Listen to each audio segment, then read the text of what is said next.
On se chicane souvent pour tellement de choses différentes et parfois on finit par perdre de vue l'essentiel. On se dispute pour la date précise, on se dispute pour la tradition familiale, on se dispute pour savoir exactement qui a raison. Il y a des familles qui s'épuisent encore plus à débattre du jour exact de la célébration qu'à prendre soin de leurs relations et à cultiver l'harmonie entre eux. Des tables où le débat pèse plus lourd que la covarde.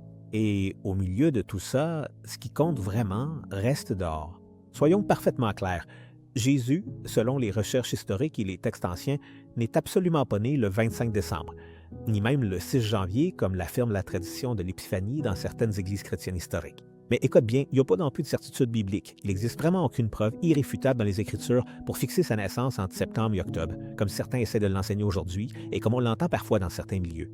Mais Jésus, lui, n'a jamais demandé qu'on se chicane, qu'on se dispute ou qu'on se querelle pour le jour de sa naissance. Il n'a jamais demandé non plus qu'on défende une date précise ou qu'on insiste sur une date particulière. C'est pas pour rien, c'est vraiment pas un hasard que la Bible n'en parle pas clairement, qu'elle ne donne pas de date exacte ou de précision sur ce sujet. Il demande quelque chose de plus profond.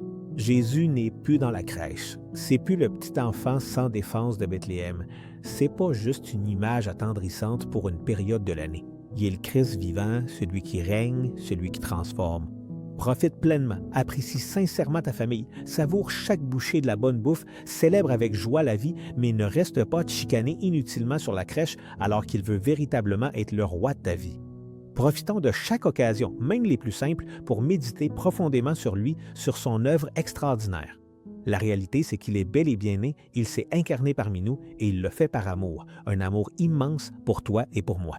Ce sont véritablement des paroles de vie, des paroles qui transforment.